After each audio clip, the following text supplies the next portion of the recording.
Good evening and welcome to Novara Live. I'm Aaron Bastani, your host, pretty regularly, has to be said, on this day of the week. And this evening I'm joined by Maurice Mcleod. Maurice, how are you? I'm well, Aaron. How are you? I'm good. I've had a rather surprising Tuesday, which I'll go on to detail, but I could be worse. Before we go on to our first story, I just want to touch quickly on something that happened today. On my way into the studio earlier, while walking to my local train station, I was assaulted by a man who I'd never met before, but who knew my name. He punched me from behind after passing by and used rather unsavoury language about me.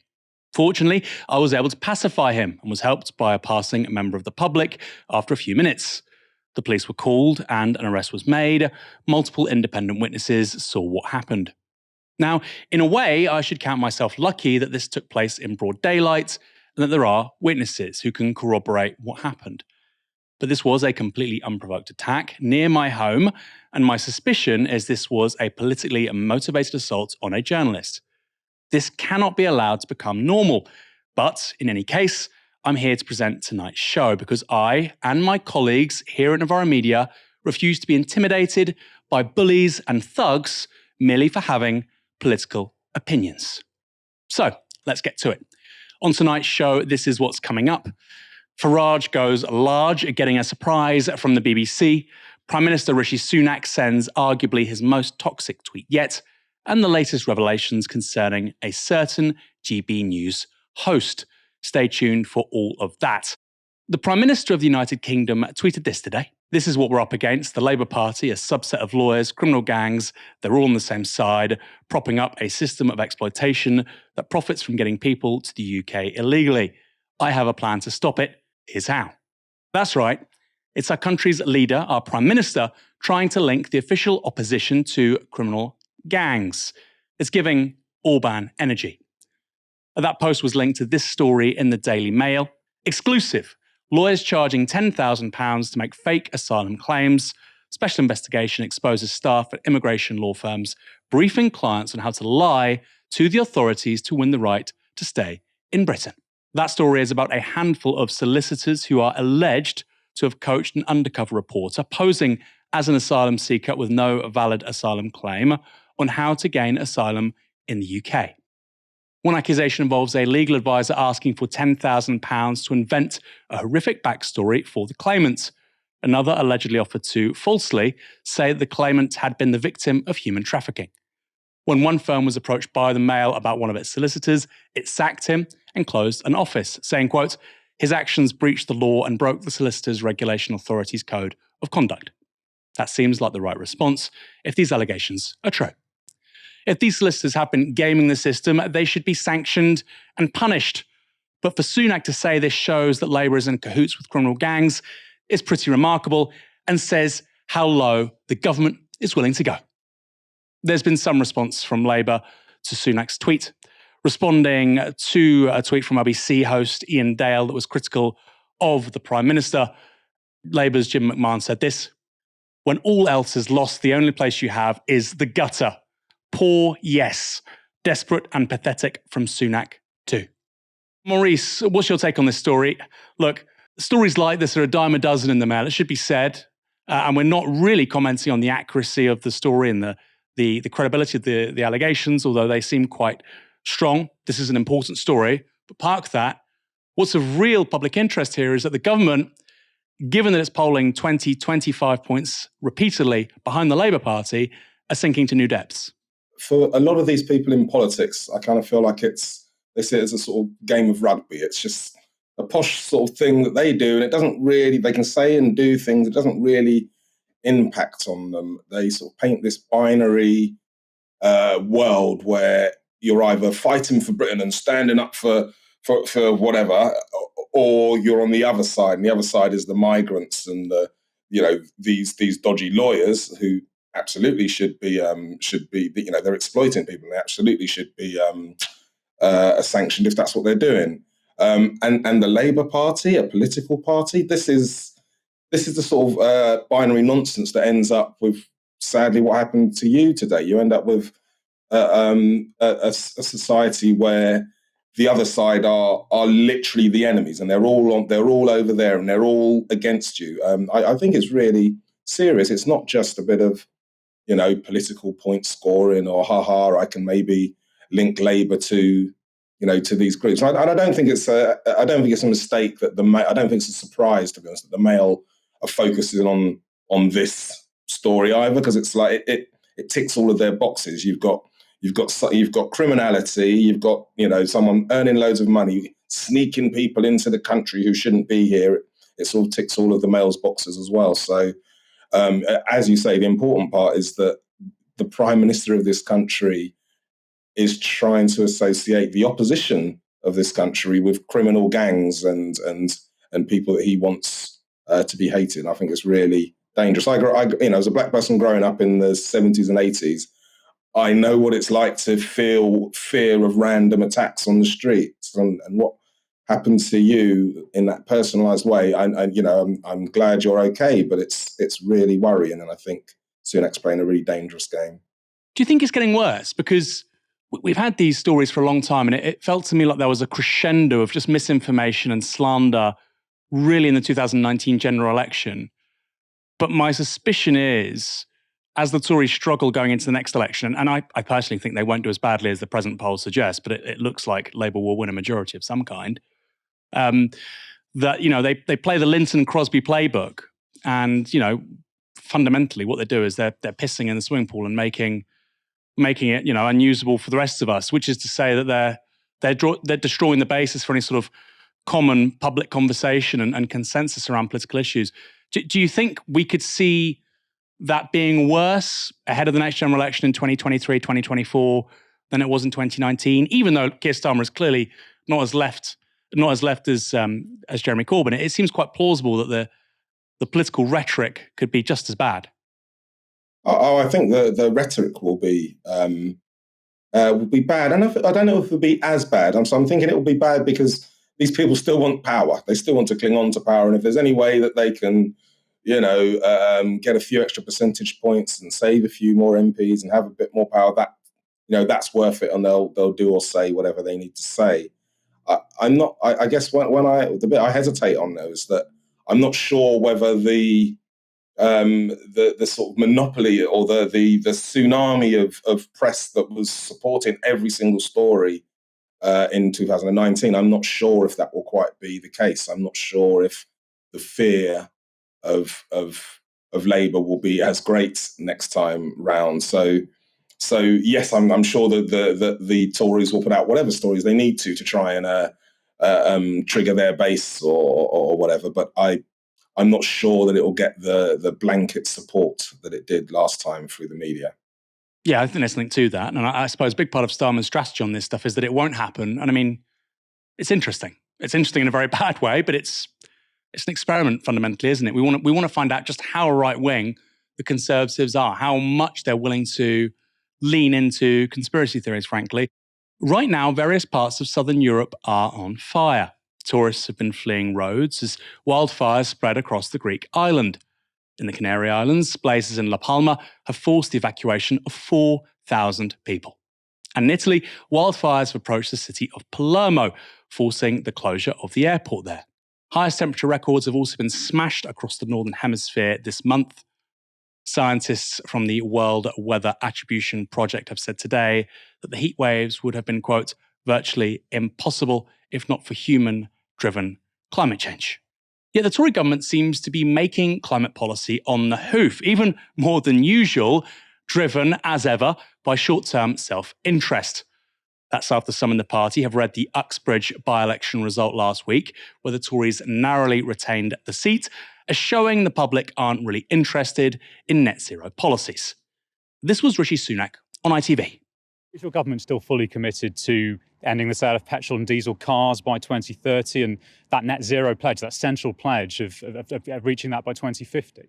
Yeah, of course net zero is important to me. And that's why, after I became Prime Minister earlier this year, I set up a brand new government department for energy security and net zero. So yes, we're going to keep making progress towards our net zero ambitions. And we're also going to strengthen our energy security. I think the events of the last year or two have demonstrated the importance of investing more in homegrown energy, whether that's more nuclear or offshore wind. I think that's what people want to see. And that's what I'm going to deliver. I'm standing up for the British people because I'm also cognizant that we're living through a time at the moment where inflation is high. That's having an impact on household and families' bills. And I don't want to do anything to add to that. I want to make it easier. So yes, we're going to make progress towards net zero, but we're going to do that in a proportionate and pragmatic way that doesn't unnecessarily give people more hassle and more costs in their life. That's what I'm not interested and prepared to do. But we are making progress towards net zero. And our track record on this is better than the vast majority of other countries that we're compared to. So people should be proud of that, but also should be reassured that what I'm not going to do is unnecessarily add costs to their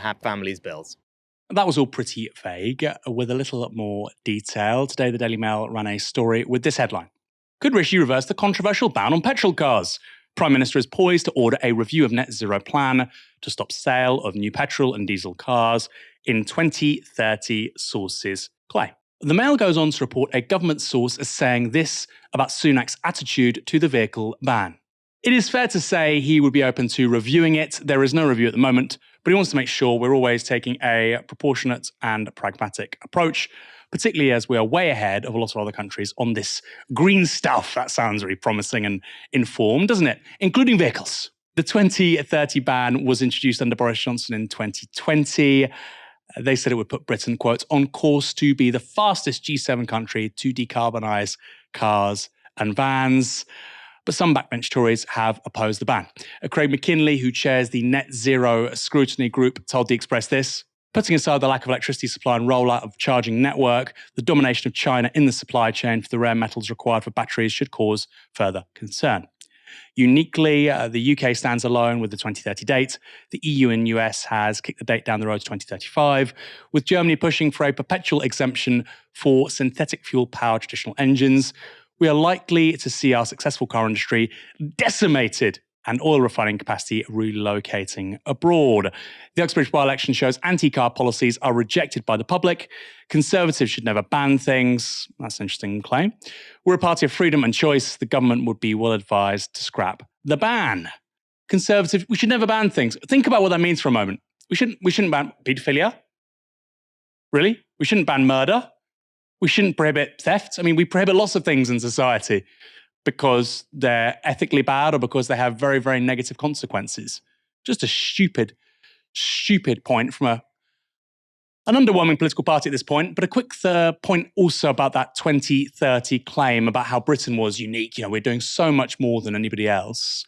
Quick reminder, the Norwegian Parliament adopted a national goal that all new cars sold by 2025 should be zero emission. Right now, 84% of all new vehicles sold in Norway are electric.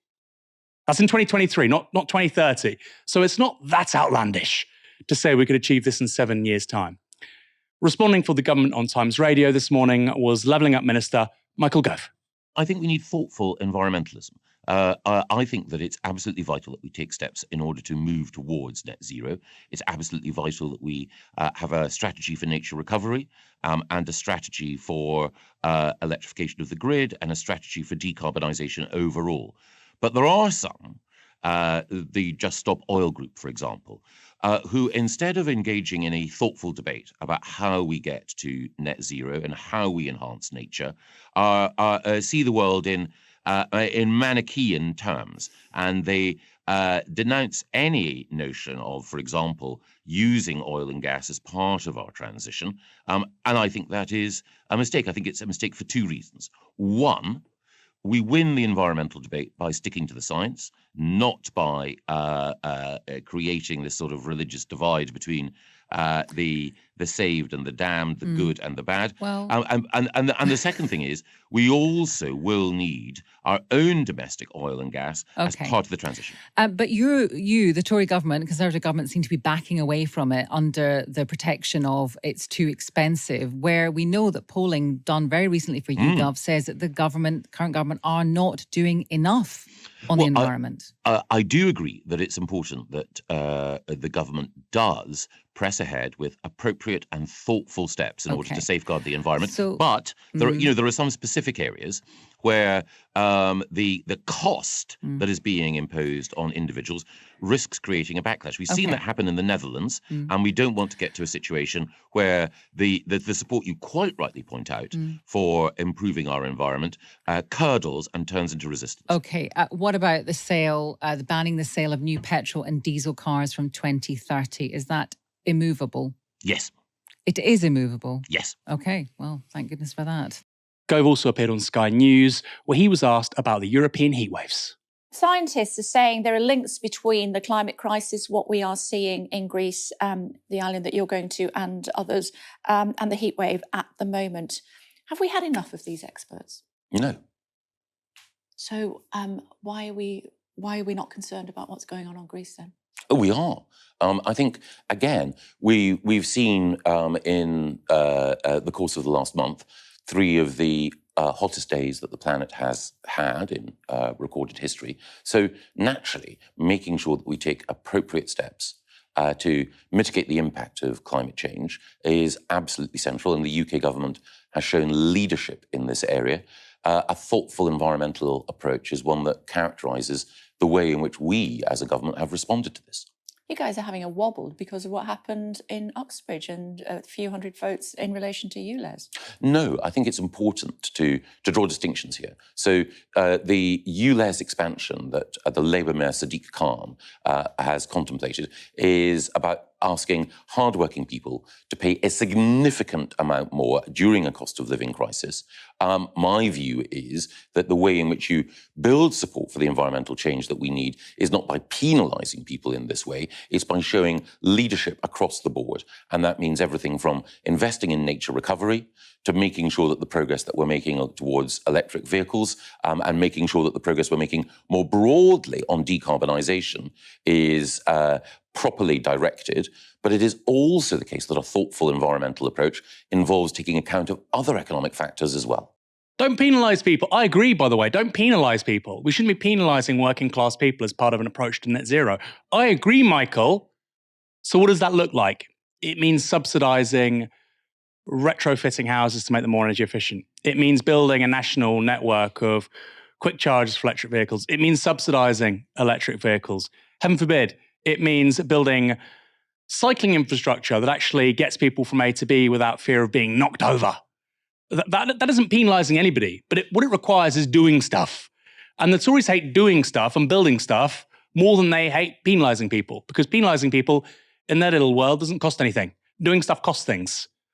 So what we get is penalising people. So they say we don't like to penalise people, we don't like to prohibit things, we don't like to stop things.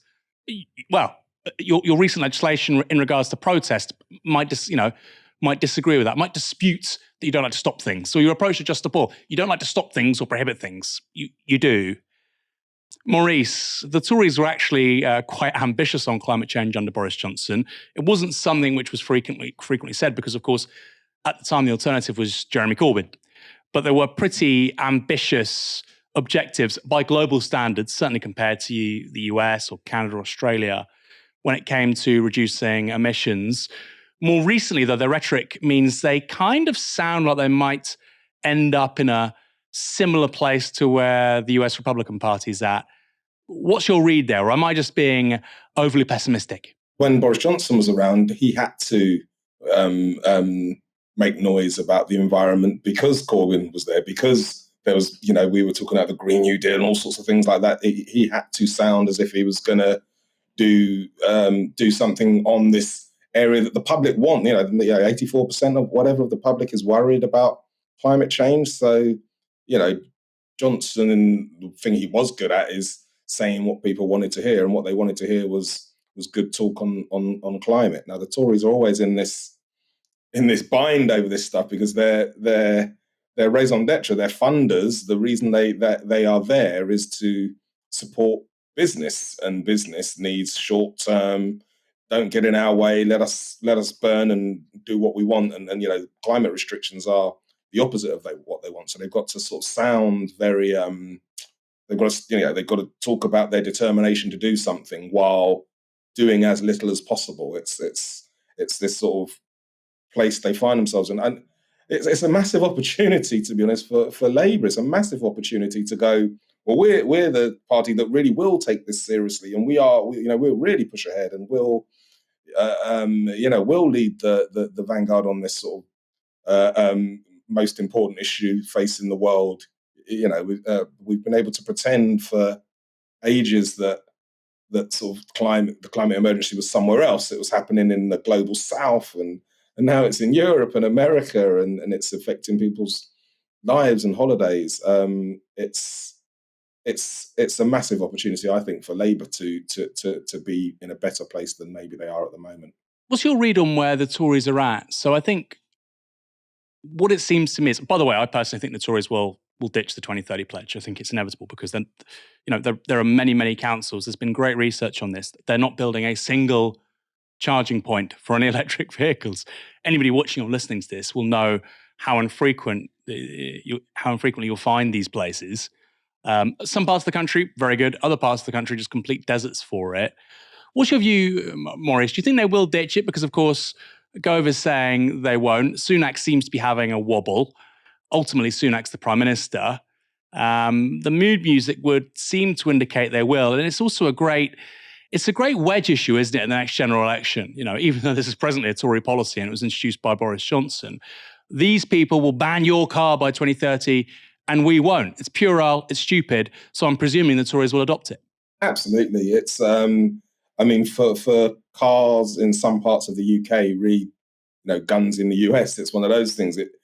Any suspicion that any sort of restriction might come in, or that the other side are going to do anything to stop you being able to drive your car, feels very personal, and it's kind of it's easy for the Tories to sort of rile up what's left of their base. So yeah, I'm sure they'll ditch it, and I'm sure they'll ditch it and point to, this is why you've got maybe the Labour leader talking about, hating tree huggers. This is going to be one of the battlegrounds, I'm sure. It should be said that Keir Starmer, I do mock Keir Starmer for owning an SUV, which he does, but I should add, it is a hybrid.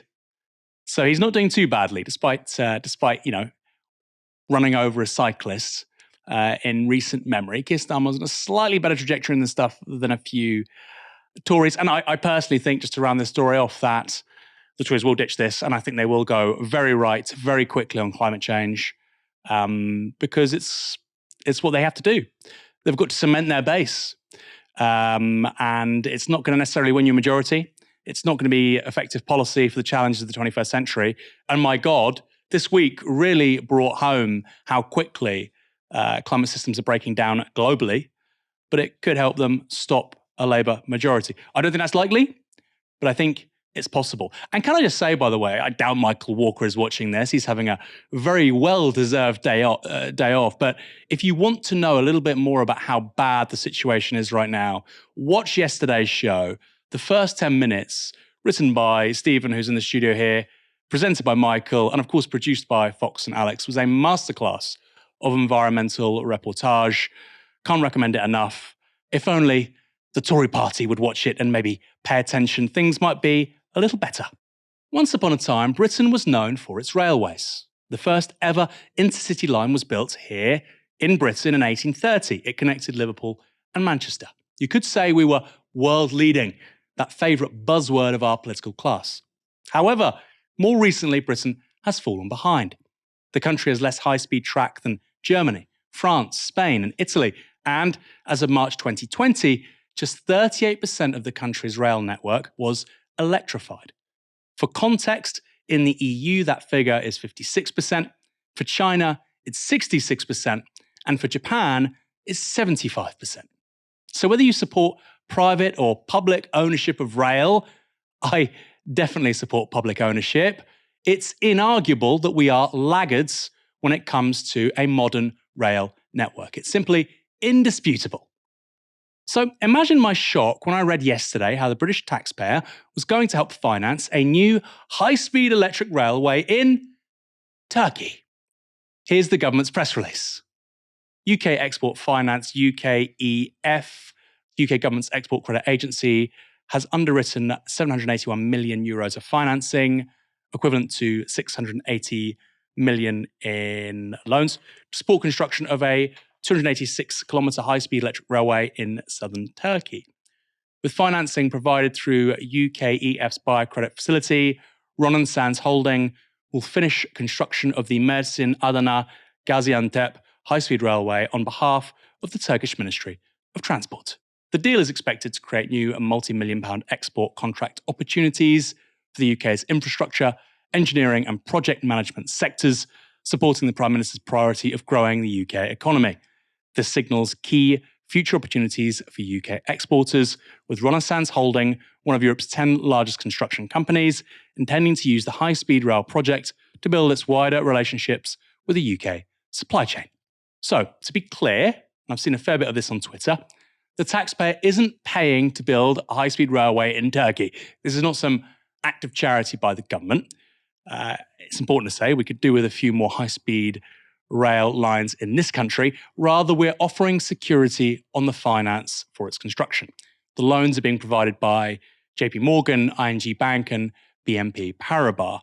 This is being done, as already mentioned, through UK Export Finance, UKEF. So what is that? Well, UKEF is the name of the Export Credits Guarantee Department, ECGD, which is the UK's export credit agency and a ministerial department.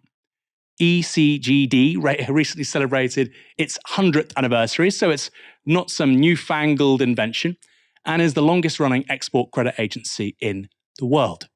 Globally, its commitments today stand at around £50 billion. That's its exposure. ECGD's aim is to benefit the UK economy by helping exporters of UK goods and services to win business and UK firms to invest overseas by providing guarantees, insurance, and reinsurance against loss. So basically, this is something which is offering a bunch of assurances, financial products to help British exporters sell their goods and services abroad. ECGD is required by the government to operate slightly better than break even, so there is profit involved, but it's marginal. It's just to help it keep ticking over. And the real point is to enable, like I say, British export firms to win business, but also to help Britain win political favour in a specific country or with a certain government. No coincidence, I think this has happened in Turkey, given what's going on with potential Swedish and Finnish accession to NATO, which is, of course, something which Istanbul has major misgivings about. Now, you might think UK Export Finance, UKEF, isn't such a bad idea. On the face of it, I certainly don't. It's something we could definitely roll out to developing countries. But here's the thing. Why don't we have a similar institution to finance projects like this here in the UK? This isn't an academic question, by the way. In the 2019 general election, Labour argued for a national investment bank, alongside regional ones, that would finance large infrastructure projects, but also small and medium-sized enterprises who struggle to access credit elsewhere. But of course, that was stupid spendthrift socialism. That was McDonnell being an idiot, Corbyn being clueless as ever. A sensible establishment economics means financing it for Turkey instead. And while the Tories did set up a national infrastructure bank last year, partly pinching McDonnell's idea, they don't seem to be doing very much with it. And it certainly isn't helping to finance a brand new high-speed rail connections. A really remarkable, ridiculous story, frankly. Maurice, Britain is guaranteeing loans for high-speed rail in Turkey, and yet domestically services go from bad to worse. How do you explain it? Yeah, if you ever needed proof that the government's sort of aversion to developing our infrastructure was ideological, this is it. Instead of sort of putting money into the stuff we desperately need, and let's be honest, the reason they don't want to the government to be running this stuff isn't just that they want small governments. It's that if the government's doing it, then it closes off access to the private money and their funders again. Basically, it closes off options to make money from the UK economy. That's why they don't want it to happen in the UK. But yeah, they know it's a great idea, so of course let's invest in Turkey. And as you say, I'm all for us investing in other places around the world. That's a great idea. Let's use some of this wealth that we have sloshing around to do some good. But yeah, let's start here as well. We desperately need it, don't we? I love that point you just made there, Maurice, which is about how ideological it is, because I think that's right. The Conservatives don't want successful mass adoption of public transport, just like they don't want effective social housing being rolled out, which is cheap and addresses the housing crisis. Why? 2 reasons. Because it doesn't help them politically. It doesn't help their base. It actually shrinks their base. And then secondly, it doesn't really make anybody any money. You know, George Osborne said precisely this in regards to social housing. We won't build it because they're not our people in the early 2010s. And like you say, it's just pure ideology. And then there's an additional element to this, which is the interface between private capital, private business, and government. And, you know, Lenin had this quote about, you know, government being effectively the central committee of the bourgeoisie or whatever. He had a great line about this at the top of the 20th century. And this is broadly what's happening, right? The government uses taxpayer money to guarantee loans for their mates in big business. They'll do that, but they're not willing to offer social finance to build train stations in places of high deprivation, right? I live in Portsmouth. I live near Fratton. Go on Google and Google Fratton train station, okay? Because it doesn't look good. I'm from Bournemouth. The nearest train station to the Bournemouth Stadium is in Boscombe, Folkestone. Google Folkestone train station. Okay, these things look like they're from, I would say, a developing country. Many developing countries have a better rail infrastructure than we do now. That's not an exaggeration. So we can't use finance, we can't guarantee loans on stuff like that, but we can do it to help our mates because, of course, they're making lots of money exporting various goods and services overseas. Maurice, you said you weren't averse to the idea. I mean, this is one of those things where I think most of the public would never even have heard of UKEF, and yet we're on the hook for £50 billion of exposure to projects all around the world. I mean, had you heard of UKEF before this story? I haven't at all, to be honest. I'm sure 99% even of your very knowledgeable viewers won't have heard of them. It shows up the lie of, oh, there's no money, or we can't do this, or we can't do that. You can do pretty much whatever we put our minds to, whatever is going to be financially beneficial. It seems that we can do it. So let's do stuff that we know is going to be socially beneficial, that's actually going to help the people that live in this country. It's really simple. There is a magic money tree. It's called the UKEF. I had heard of it, but not until I think earlier this year. A relevant story in addition to this one is how the government is presently planning to close ticket offices in 974 stations across the country. Quite a big deal. The plan is to have rail staff basically function as employees in the Apple store. They'll be walking around platforms with a lanyard and a machine.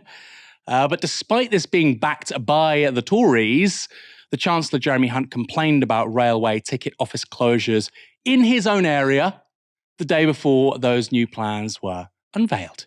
The Chancellor contacted South Western Railway, which runs services in his South West Surrey constituency, earlier this month to raise concerns about the impact on local passengers. The Mirror reports this. A source close to Mr. Hunt said he was just doing his job as a local MP by, quote, conveying constituent concerns to rail companies. They added, quote, the Chancellor supports wider modernisation of the rail network. The reforms will enhance the role of station workers and would not leave more stations unstaffed. So Hunt was merely conveying concerns that he didn't personally agree with. Is that what he said to his constituents? Sorry, you're wrong. The companies are completely right. They have my full support, but I'll convey your concerns. I suspect he didn't. I think he probably said, yes, it's all quite awful. I'll see what I can do. Maurice, do you have your suspicions about Jeremy Hunt and what he would have told his constituents who will soon be losing their ticket offices in South West Surrey? Oh, I'm sure he would have been completely honest with them. No, of course not. Of course not, Aaron. He's a politician, and I'm not even being partisan now. He's a politician. He would have sat in front of this resident and he was gone, oh dear, that is terrible. Oh, you come home and you come home fairly late and you're worried when you come out of the station. That's awful. I'm gonna I'm going to stand up for your rights and send a very stern letter.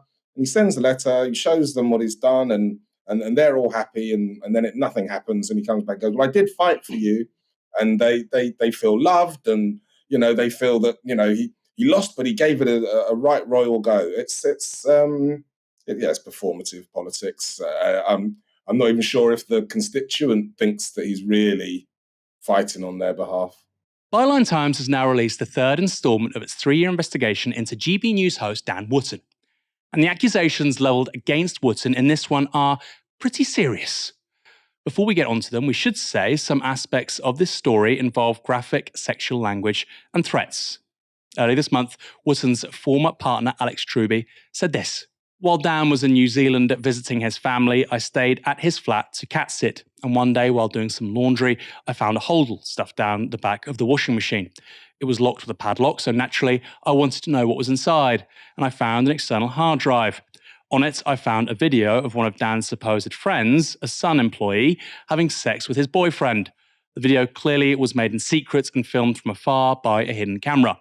In the same folder as the video, I found a transcript of an MSN conversation between the colleague's partner and someone called Martin Branning, whereby an arrangement was indeed made to make the sex tape in secret without his colleague's knowledge, in exchange for £500.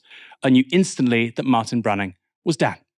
Byline Times has now tracked down the former partner of the Murdoch employee, who details how Wootton allegedly blackmailed him into making the video without his partner's consent. A central claim of the Byline investigation is that Dan Wootton used the pseudonym Martin Branning to catfish men into sending him intimate images. Wootton has denied any criminal behaviour on his part, but he also branded himself, quote, "the target of a smear campaign by nefarious players." However, he hasn't denied using or being connected to the name Martin Branning. The man that Byline Times has spoken to says he was introduced to Wootton at a private members club in London by his partner at the time, the Murdoch employee. Shortly afterwards, he began to receive emails from Martin Branning on 26th of June 2008. Branning sent him this: "I had your email and a couple of pics of you passed along to me because I heard you might be interested in making some extra cash through the sort of modelling and other work I've got on offer. Don't know if the person mentioned it to you, but I'd be really keen to chat with you further. All completely confidential, of course." Branning there is suggesting that there is some third party who's passed on the man's details. That's a theme that crops up more than once in the correspondence. And according to the man, Wootton knew he was in financial trouble at the time. This was the man's reply: "Well, I never say never, but I'm really quite curious who has passed you my, quote, details. More info, please. Looking forward to your response." And Branning replied with this: "Cool. Well, look, it's someone who knows you through," we don't know, this has been edited out, "but I always promise never to pass on those details because this person has worked for me in the past." Basically, he said you were an open-minded guy who's always looking for ways to make more pounds, more money, which sounded perfect to me. I do a whole range of modelling and that sort of work, which I'd like to see if you might be up for. Drop me a line when you can, Martin. Kiss. Now, that work turned out to be making consensual adult films. Branning would dictate a physical type to the man, who would then locate someone, matching it on data apps like Grindr or Gaydar. Branning also gave the man instructions on how to convince them to have sex on camera, saying this in an email on July 29th, 2008. "You make it a really horny idea with whoever you're seeing. All you need to say is, 'I'd love you to film me as you fuck me.' It works with all guys, trust me. Anyway, just keep me informed with your progress." It's not clear from the article whether the men consented to the films being sent to a third party. The man explained to Byline Times how the filming worked. "At that time, I needed money," the victim said. "It was an attractive offer. The courier would come with a video camera he would supply. I would make footage with it and send it back with a courier arranged by Branning. There'd never be money until weeks later. I'd be thinking he had stitched me up. Ultimately, money would be delivered by courier, sweaty awards of 20s, basically." But things took a darker turn when Branning asked the man to make a video with his partner, the Murdoch employee. The man told Byline Times this: "It started with, 'Do you know this guy?' I told him I was not going to do this, but the pressure was mounting. I said, 'It's not going to happen. He's not interested. It'll be difficult to obtain what you want, but then I was told to. Just take some discreet pictures if you can. When the man refused to make the video, he says the pressure from Branning grew more intense. The man tells Byline this. Branning said, if you don't get this footage, then there are consequences, and you don't want your employer to find out or your friends and family to know what you've been doing. No one wants their mum and dad to see you effing someone, and that's what it was. Well, if you don't, your family and your friends and your colleagues and your employers are going to see what you've been doing. You know, that was the heaviest part of it. I did try to just ignore that and tell them to F off, basically, but then it just got more intense. After more threats, offers of money, and a promise to make it the last demand, the man agreed to make the secret recording. Asked by Byline Times whether he believes he was blackmailed by Branning, the man replied, quote, yes. He went on to say this. It was a barrage of pressure to get this or otherwise your cover will be blown. In the end, it was like, F it, I will just do it. The guilt and the shame of actually doing what I've done to somebody that I was in a relationship with, that's the thing that to this day makes me feel sick because there's consequences to that. I still can't forgive myself for doing that to somebody else. That video is alleged to be the one that Wootton's ex-partner, Alex Truby, found behind the washing machine. In Byline's first expose, they allege this. Mr. Truby confronted Wootton over the contents of the hodl. Mr. Truby said that Wootton made a tearful admission of guilt, acknowledging he was the creator and controller of the pseudonym Martin Branning. According to the man himself, who accuses him of blackmail, Branning wasn't finished with him, allegedly sending an edited compilation of the films he'd made to his partner. On 30th of May 2011, the man sent this email to Branning. A video of me was sent to my partner with footage of every person I'd been with and sent to you.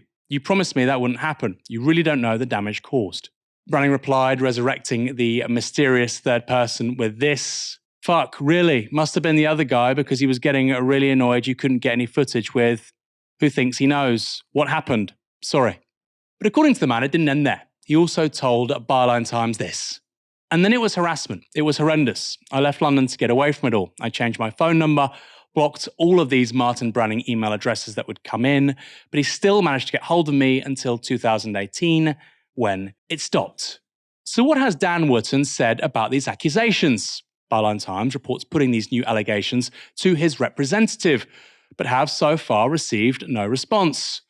On his show, after the first story broke, Wootton said this about the accusations. These past few days, I have been the target of a smear campaign by nefarious players with an axe to grind. Notably, by an ex-partner who I was, and this is something I've never spoken about and is very difficult to talk about publicly, but who I was previously abused by, and who has been on a campaign to destroy my life. In the past, he has written to me confessing to being a, quote, psychopath, and I saw this firsthand when he threatened in writing to, quote, slit my throat, many years after we had broken up. I have been forced to report his behaviour and threats to police. They are now investigating. He has created an untrue story about me and appears to have been working with an organisation who are intent on closing down this channel, whose reporters include a convicted phone hacker. The Guardian has also reported it tonight. What a surprise. Other unspeakable slurs have been made by a convicted extortionist I have never even met, who has a long history of blackmailing gay men and was sent to jail for a number of years by a judge who said his behaviour was, quote, compulsive and provided a high risk to the public. I, like all fallible human beings, have made errors of judgment in the past, but the criminal allegations being made against me are simply untrue. I would like nothing more than to address those spurious claims. I could actually spend the next 2 hours doing so, but on the advice of my lawyers, I cannot comment further. But I have been thinking much over the past few days about the current state of social media, where any allegation can be made in an attempt to get someone cancelled, but it is impossible to defend yourself against thousands of trolls. That said, I am coming on air tonight with a lot of humility too. I think being in the middle of this witch hunt has made me think a lot about the sort of journalist and broadcaster I aspire to be, one focused on the massive political threats facing this country, not on personal attacks. I mean, who doesn't have regrets? Should I be cancelled for them many years later? Or do you accept that I have learned and changed? Wootton has also launched a fundraiser. On it, he writes this: "A hard left blog is on a deranged campaign of harassment designed to destroy me financially, mentally and professionally. But with your help, they will not succeed. Byline Times has eschewed all journalistic, legal and moral practices to publish a series of defamatory and untrue claims as part of a highly politicised witch hunt designed to cancel and deplatform me. So far, he has raised less than $37,000 of his £150,000 goal. In response to the Byline investigation, News UK, his former employer, has launched an investigation overseen by external counsel." This is really fascinating. That's a move that's apparently not been seen at the organisation since the 2011 phone hacking scandal. Points to the gravity of this situation. It said, quote, "We are looking into the allegations made in recent days. We are not able to make any further comments at this stage." The Sun's editor, Victoria Newton, has also released this statement in response to written questions from Parliament's Culture, Media and Sport Committee. "We take these allegations seriously, but we're in no position to comment further, and indeed we make no commitment to make any further comment, depending on the outcome of our investigation." Sounds like cousin Greg speaking to a Senate committee in, what was it, season 2 of Succession? Maurice, you've worked in the media for a long time. Have you ever come across a story like this before?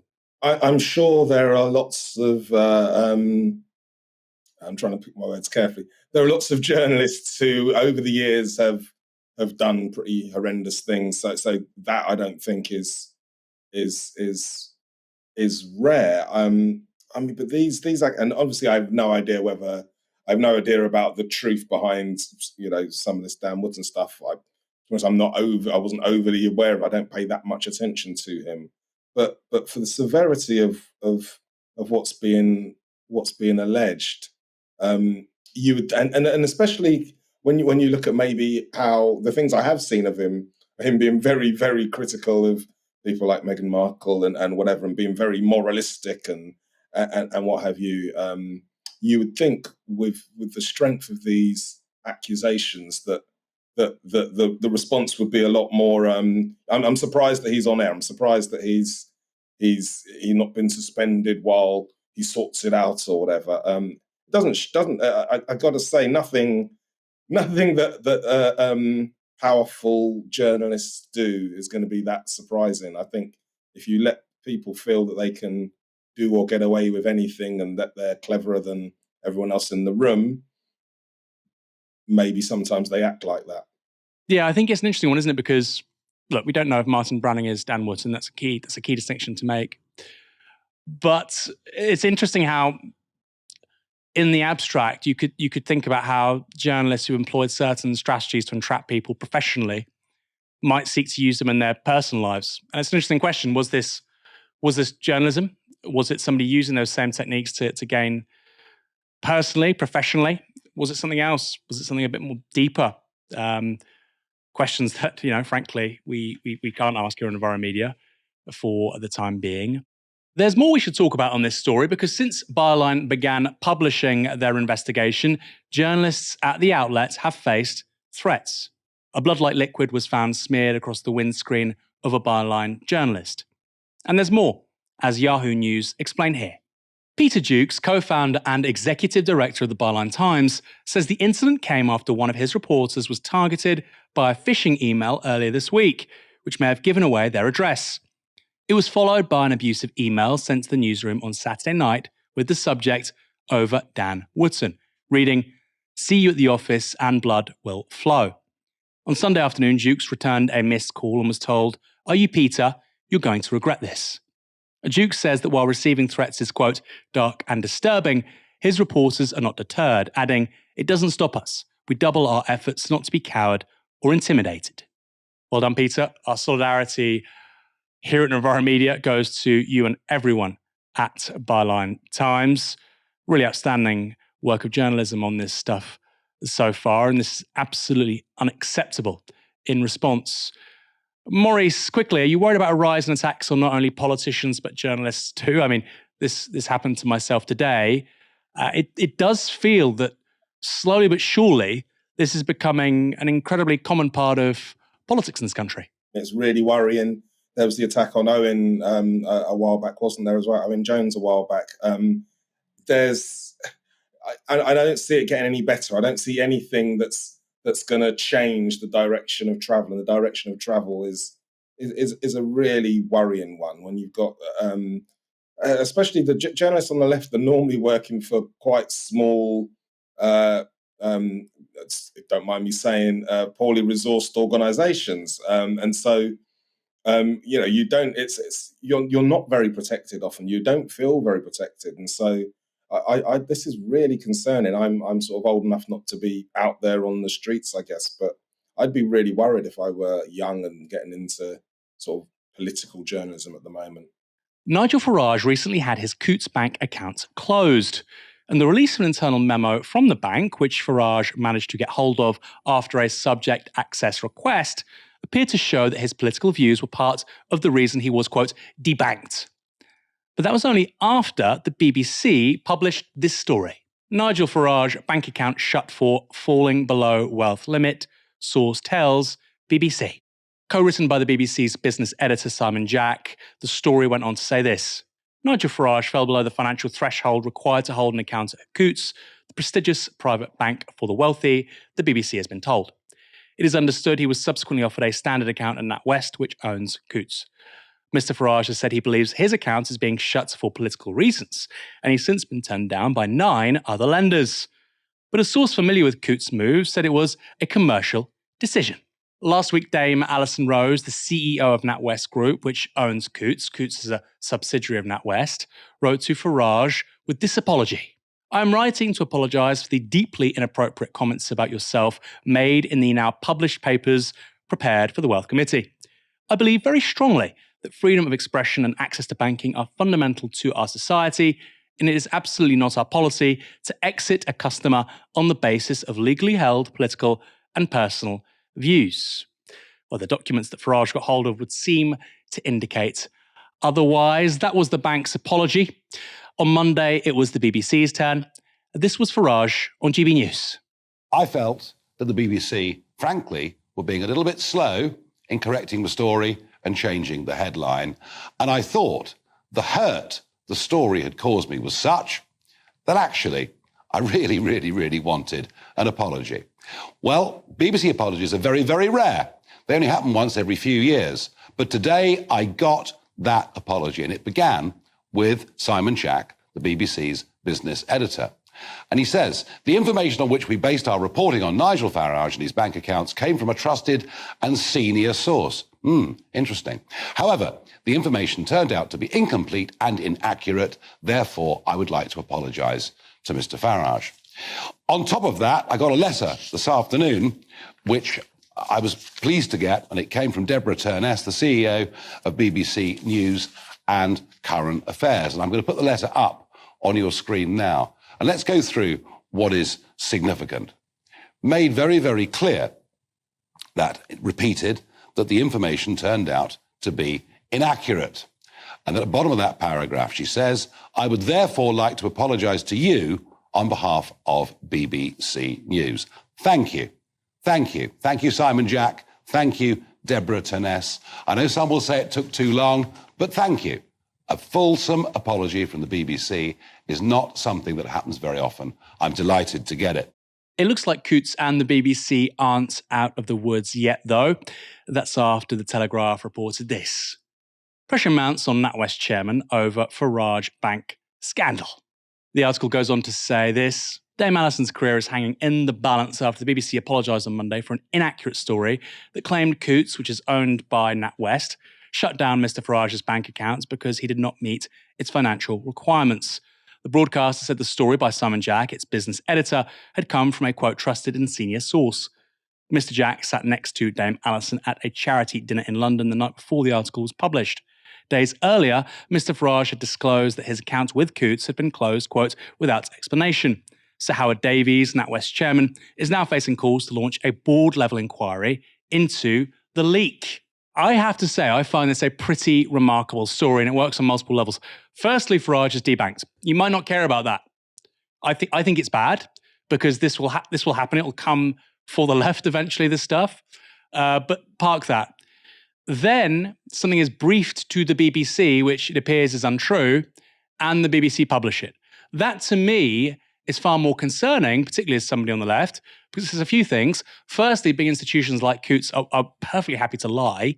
Secondly, the BBC aren't that fastidious in checking whether or not they're being honest. Maurice, I have to say, and maybe this is why I'm actually quite sympathetic to Farage on this, I have to say this whole account, this whole ordeal, it reminds me of Corbyn. Because what you have is a big institution misrepresenting the truth. They say something which is inaccurate to journalists, and they repeat what they're told with any kind of skepticism whatsoever. And so I think for some people watching or listening here at Novara, I think, why is Aaron defending, Farage? I saw the same time after time after time with Jeremy Corbyn after 2015, and I'm done with it, frankly. I think if you lie, if this is Alison Rose, by the way, I think she has to face serious consequences. What do you think, Maurice?